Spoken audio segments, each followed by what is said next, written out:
अस्सलाम वालेकुम and hello everyone. कैसे हैं आप सब? उम्मीद करती हूँ कि खैरियत से होंगे और खुश होंगे। तो आज का व्लॉग हमारा शुरू से है, मतलब सुबह से है, जैसा कि आप लोगों को पता है। तो सबसे पहले तो हम ना अपने किचन में आए और आज हमने पहले से इंतज़ाम कर लिया था कि हमको सुबह पूरा खाना बना के जाना है, क्योंकि ठंडक के दिन आ गए हैं जैसे कि ना, तो दिन छोटे होते हैं। अब अगर हम सुबह में कुछ भी छोड़ कर जाते हैं तो वापस आकर के फिर काफ़ी देर हो जाती है, 3 से 4 बज जाते हैं फिर खाना खाते हुए। तो आज हमको बनाने थे अंडे। तो सबसे पहले जब हम किचन में आए तो हमने अंडों को रख दिया बॉयल होने के लिए। ये पूरे मतलब 6 अंडे हैं। और आज हम ना जिस तरीके से बनाते थे, इससे पहले वाली रेसिपी आपने देखी होगी, उस तरह से नहीं बनाएंगे, बल्कि बिल्कुल लखनवी अंदाज में बनाएंगे। तो आप इस तरह, एक तरह से ये कहा जा सकता है ना कि आज की जो हमारी रेसिपी होगी हमारी व्लॉग में, वो लखनवी एक एक करी होगी। तो अंडे चढ़ाने के बाद हमने आटा गूंद लिया है। आटा हाथ से ही गूंद रहे हैं, थोड़ा एक्सरसाइज भी हो जाती है, हाथों की नसें भी चलने लगती हैं, क्योंकि ठंडक में तो ऐसा लगता है ना, बस हर चीज़ बिल्कुल जाम हो गई है। हमको ठंडक बहुत लगती है और हमें लगता है ना, मेरे घर में ठंडक बहुत होती है। तो इस तरीके से आटा गूंद कर रख दिया, थोड़ी देर रेस्ट ले लेगा तो फिर रोटियां बहुत अच्छी बनेंगी। और अभी लंच भी हमको बच्चों के लिए बनाना है। तो उससे पहले हमने थोड़ा सा मसाला तैयार कर लिया जो एक करी के लिए चाहिए। ये देखिए मसाला आप देख सकते हैं। और अगर आपको मतलब इसकी क्वांटिटी चाहिए है तो वो डिस्क्रिप्शन में हम डाल देंगे, आप वहाँ से ले लीजिएगा। और ये रात में हमने ना तुरई के छिलकों के कबाब बना कर रखे थे, उबल के बॉयल करके रखे थे, उन्हीं को हम पीस रहे हैं। आज बच्चों के लंच में हम ये वेज कबाब देंगे और पराठे देंगे। और इनको ना हम स्टोर कर लेंगे। उससे होता ये है कि जैसे ठंडक में जल्दी समझ में नहीं आता है हम क्या बनाएं क्या ना बनाएं, तो ये चीज़ रहती है तो लंच देने में बहुत आसानी रहती है। तो सबसे पहले हमने अपना जो मसाला तैयार किया था एक करी का, वो पीस लिया है। उसके बाद उसी जार में हमने अपने कबाब पीस लिए हैं। अब पीस कर वो सब एक साइड में रख दिया। इतनी देर में हमारे एग जो है बॉयल हो गए थे, हमने गैस बंद कर दी थी।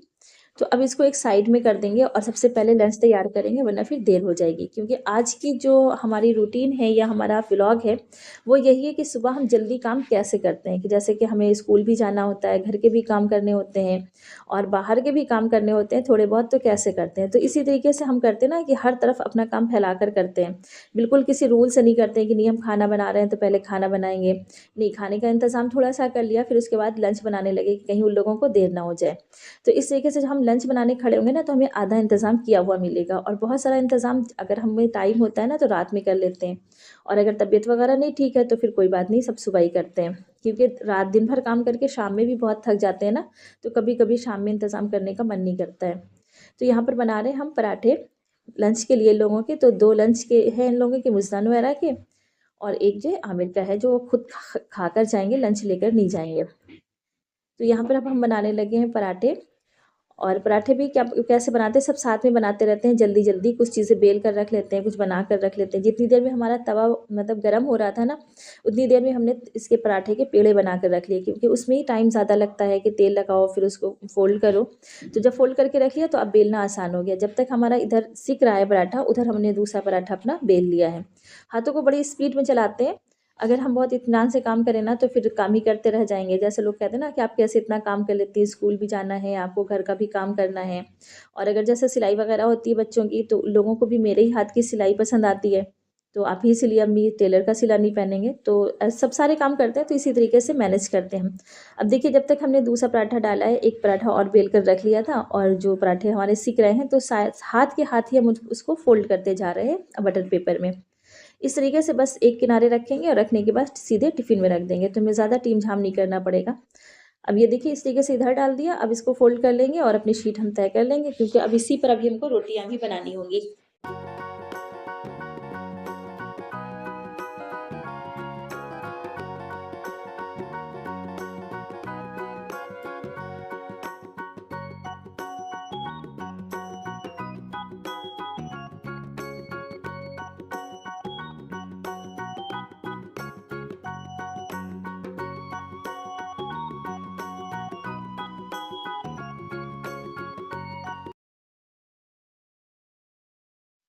और यहाँ पे हमारा टिफ़िन तकरीबन तैयार हो गया है, बस कबाब फ्राई करके रखने हैं। वैसे काम तो हमें बहुत करना होता है और बहुत जल्दी-जल्दी करना होता है, लेकिन फिर भी हम अपने इस काम को बहुत एन्जॉय करते हैं, क्योंकि हमें ये लगता है ना कि जब काम है तो ज़िंदगी का कोई मकसद है। वरना कल को हमारे बच्चे बड़े हो जाएँगे, कोई काम नहीं होगा, कोई ज़िम्मेदारी नहीं होगी, इनके अपने बच्चे होंगे, तो हमारी ज़िंदगी क्या होगी? कुछ भी नहीं होगी। क्योंकि जब तक हम काम करते हैं, अपने बच्चों के साथ एन्जॉय करते हैं ना, वही ज़िंदगी का एक मकसद लगता है। इसीलिए हमें लगता है ना, पहले के लोग संन्यास ले लिया करते थे बुढ़ापे में। तो इसलिए हमें आप लोगों को भी यही मशवरा है कि स्ट्रेस फ्री काम किया करें, ज़्यादा काम को अपने ऊपर हावी ना किया करें। ना ये सोचा करें कि नहीं फ़िलहाल इतना उनके पास काम नहीं है, मेरे पास बहुत काम है, क्योंकि यही काम जो है ना, यही हमको कल को याद आएगा बहुत ज़्यादा। और ये देखिए यहाँ पे हमारी नुएरा का बड़ा मूड ऑफ है, क्योंकि इनका स्कूल जो है ना वो 8:30 का है, और इनको जाना होता है आमिर के साथ, जिनका स्कूल 8 बजे का है। तो इनको बहुत जल्दी जगना पड़ता है, तैयार होना पड़ता है, तो बड़ा मूड ख़राब होता है कि हमको पहले क्यों जगा देती हैं, इतनी जल्दी क्यों उठा देती हैं। तो खैर इन्हें मना-धना करके हमने इनकी चोटी कर दी है, क्योंकि इनके स्कूल में ना 2 चोटी ही लाज़मी है, 1 चोटी अलाउ ही नहीं है। और ये हैं, ये मुज़ना है, कोई भी 2 चोटी खुद से नहीं कर पाती, बल्कि अगर ये कहा जाए ना, जो गूँथने वाली चोटी होती है, गूँथ नहीं पाती हैं, खुली-खुली सी बाँध लेती हैं, जैसे पोनी करना है तो कर लेंगी। और अब यहाँ पे हम निकाल देंगे चाय। देखिए कितनी ज़बरदस्त मेरी चाय बनी ना, चाय देखकर तो लालच आ जाती है। तो चाय पिएँगे, हम भी पिएँगे साथ में, क्योंकि नुएरा तो चाय पीती नहीं है, आमिर का नाश्ता है, आमिर करेंगे। और अब नुएरा निकल जाएँगी फ़ौरन, और इनको भेज कर के आएँगे आमिर, और फ़ौरन मुज़ना को लेकर जाएँगे, और उधरी से वो खुद भी स्कूल चले जाएँगे। क्योंकि नुएरा अलग स्कूल में जाती हैं और मुज़ना अलग स्कूल में जाती हैं। जब से मुज़ना 9th क्लास में आई ना, तो उनका स्कूल अलग हो गया, वरना दोनों साथ में जाती थी, तो बहुत आसानी रहती थी। तो इन लोगों को भेजने के बाद हम सीधे किचन में आ गए, और ये वक्त होता है ना कि हम 1 मिनट भी इधर उधर नहीं कर सकते हैं। अगर इधर उधर हम थोड़ा सा बैठ गए या कोई दूसरा काम करने लगे, तो समझिए मेरा काम रह जाना है। तो सबसे पहले हमने पैन में ऑयल डाला है, जब तक वो गर्म होगा इधर दूध छान करके रख देंगे, ताकि वो धीरे धीरे पकता रहे। जब धीरे धीरे पकता है ना, तो उसकी बालाई बहुत अच्छी जमती है।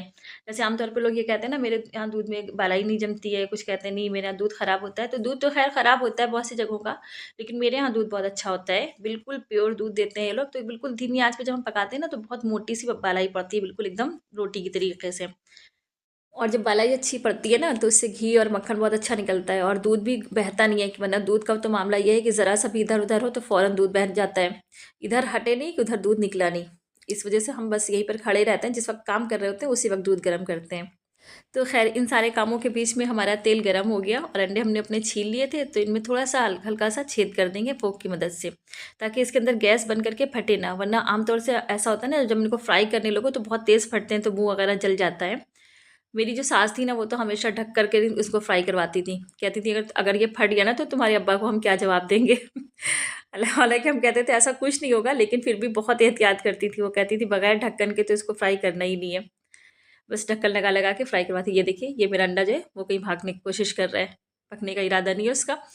खैर अंडे फ्राई हो गए, तो हमने इसमें आलू डाल के फ्राई कर लिए हैं। आलू पे ना इतना इसको फ्राई करना है, एक हल्की सी लेयर आ जानी चाहिए, बहुत ज़्यादा गोल्डन नहीं करना है। अगर आपको पसंद है तो कर सकते हैं, और ना बिल्कुल एकदम लाइट करना है। हल्की से एक लेयर आ जाती है ना, तो बहुत अच्छे और सोंधे सोंधे से हो जाते हैं, बहुत अच्छा इसका टेस्ट हो जाता है आलू का।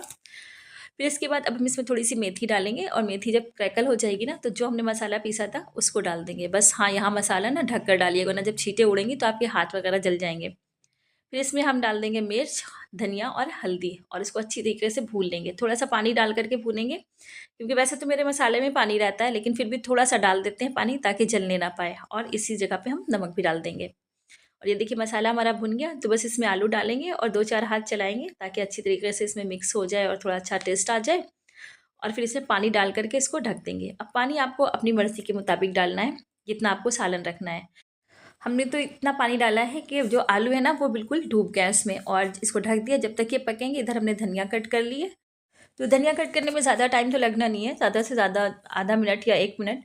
अगर बहुत किसी को लगता होगा तो 2 मिनट लगते होंगे, लेकिन खैर इधर देखिए हमारे आलू पक रहे हैं, धनिया कट गई, और जो टाइम बचा है ना, क्योंकि आलू गलने में भी थोड़ा सा टाइम लगेगा, नए आलू हैं, पुराने होते हैं तो फ़ौरन गल जाते हैं, लेकिन नए आलू थोड़ा सा टाइम लेते हैं।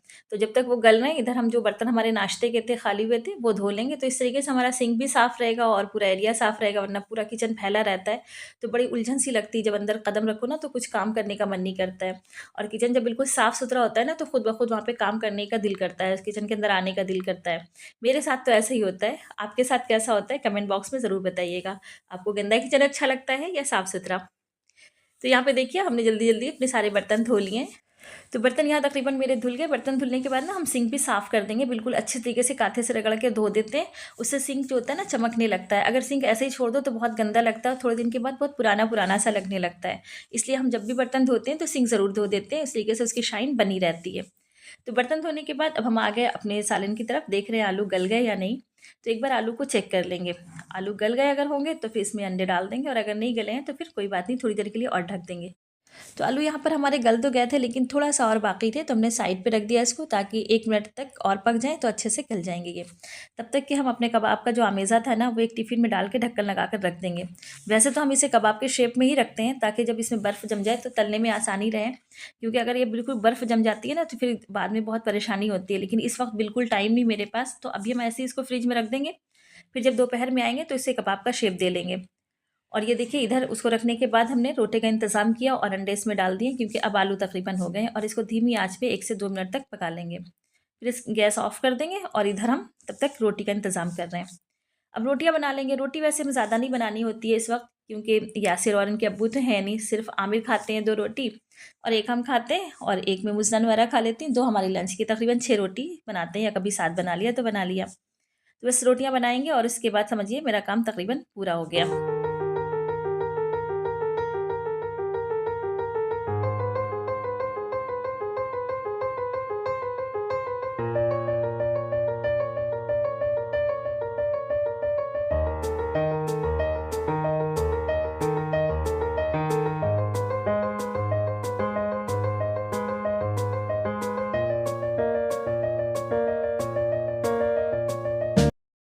रोटियां यहाँ पर हमारी सारी बन गई, तो हम आ गए अपने सालन की तरफ कि सालन देखें हमारा बनकर तैयार हुआ या नहीं। तो सालन बिल्कुल रेडी था। हमने इसमें हरा धनिया डाल दिया है, और इसी स्टेज पर ना हम नमक भी टेस्ट कर लेंगे। अगर कम लगे तो थोड़ा सा डाल दें, और अगर सही है तो सही है। मेरा तो सही था, तो हमने बस इसको ढक दिया है, और उसको उतार के एक किनारे रख देंगे। अब खाना हमारा बिल्कुल रेडी हो गया है, बस अपना किचन थोड़ा सा साफ़ करेंगे। और आज हम एक रेमेडी बनाएंगे अपनी स्किन केयर के लिए, क्योंकि मेरी स्किन जो है ना बहुत ख़राब हो जाती है ठंडक में, बहुत बिल्कुल चटकने सी लगती है। तो इसके लिए ज़्यादा कुछ नहीं करना है हमको।